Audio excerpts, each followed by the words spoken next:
거룩한 교회 성도 여러분, 이 영상을 보시는 하나님 나라의 귀한 자녀 여러분, 오늘은 2023년 12월 1일 금요일입니다.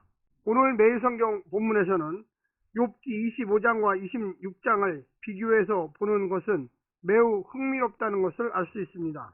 얼핏 보기에 하나의 이야기로 묶는 것도 가능할 만큼 같은 주제를 다루고 있습니다.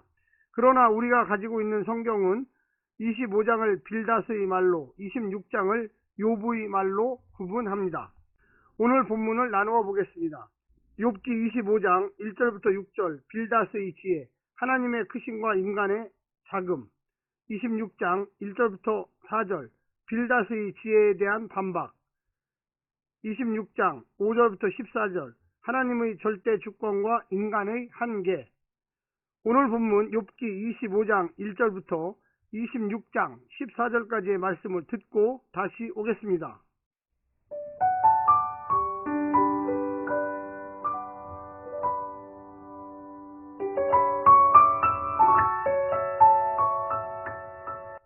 욥기 25장. 수아 사람 빌닷이 대답하여 이르되, 하나님은 주권과 위엄을 가지셨고 높은 곳에서 화평을 베푸시느니라. 그의 군대를 어찌 계수할 수 있으랴. 그가 비추는 광명을 받지 않을 자가 누구냐. 그런즉 하나님 앞에서 사람이 어찌 의롭다 하며 여자에게서 난 자가 어찌 깨끗하다 하랴. 보라, 그의 눈에는 달이라도 빛을 발하지 못하고 별도 빛나지 못하거든. 하물며 구더기 같은 사람, 벌레 같은 인생이랴. 욥기 26장. 욥이 대답하여 이르되, 내가 힘없는 자를 참 잘도 도와주는구나. 기력 없는 발을 참 잘도 구원하여 주는구나. 지혜 없는 자를 참 잘도 가르치는구나. 큰 지식을 참 잘도 자랑하는구나. 내가 누구를 향하여 말하느냐. 누구의 정신이 내게서 나왔느냐. 죽은 자의 영들이 물밑에서 떨며 물에서 사는 것들도 그러하도다.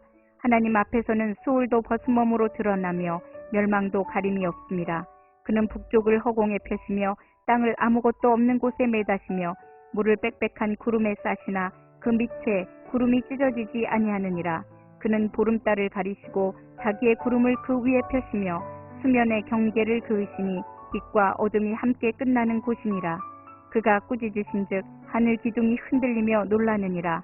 그는 능력으로 바다를 잔잔하게 하시며 지혜로 라합을 깨트리시며 그의 입김으로 하늘을 맑게 하시고 손으로 날렵한 뱀을 무찌르시나니, 보라, 이런 것들은 그의 행사의 단편일 뿐이요 우리가 그에게서 들은 것도 속삭이는 소리일 뿐이니 그의 큰 능력의 우레소리를 누가 능히 헤아리랴.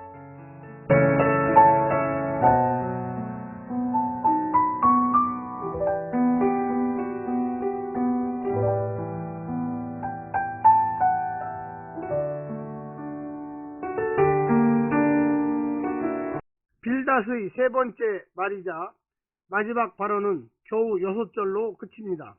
일부 학자들은 26장 5절부터 14절도 빌닷의 세 번째 발언에 속하는 것으로 보기도 합니다. 소발의 세 번째 발언은 없고 대신 욥의 말이 길게 이어지고 있습니다.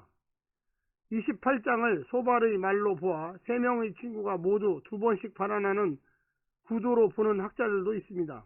그러나 70인역이나 사회 문서나 모두 맞서라 본문과 동일하게 25장은 빌닷, 26장부터 31장은 욥에게 할당하고 있으며 소발의 세 번째 발언은 없습니다. 오늘 본문을 세 부분으로 나누어 자세히 설명드리겠습니다. 첫 번째, 하나님의 주권과 하찮은 인간. 빌닷은 하나님의 주권과 능력을 강조하여 말합니다. 이미 욥도 그것을 인정했는데도 여전히 욥의 말을 듣지 않고 그가 이것을 인정하지 않아서 불평하는 것처럼 여긴 것입니다. 동시에 앞서 이미 이야기했으면서도 인간에 대해서 지나치게 비하합니다. 하나님은 당신의 형상대로 지음받은 존재라고 했는데 욥이 얼마나 큰 죄인지를 강조하기 위해서 인간을 구더기 같은 사람, 벌레 같은 인생이라고 묘사하고 있습니다. 이것은 하나님과 인간 모두에 대한 모독입니다. 하나님은 그런 인간을 자신의 자녀로, 소통의 대상으로, 교제의 파트너로 부르셨습니다. 인간을 아들의 형상으로 만드는 것이 창조의 목표이기 때문입니다. 인간을 비하한다고 하나님이 높아지는 것은 아닙니다. 두 번째, 질서와 무질서의 경계를 넘는 하나님의 다스림. 친구들은 욥을 도와준다고 했지만 전혀 도움이 되지 않았습니다. 지혜 있는 듯 행세했지만 끝까지 무지했습니다. 하나님의 영을 받은 선지자 행세를 했지만 하나님의 마음을 전혀 전달하지 못했습니다. 그는 욥보다 하나님을 더 모르면서 욥을 향한 하나님의 뜻을 다 아는 사람처럼 말했다고 반박합니다. 욥이 보는 하나님은 어떤 분입니까? 불가해한 분입니다. 하나님의 통치 능력은 질서와 혼돈의 세계에서 다 나타납니다. 하나님의 권능과 지혜로 창조의 질서를 만드셨고 우주는 그 법칙에 따라 움직입니다.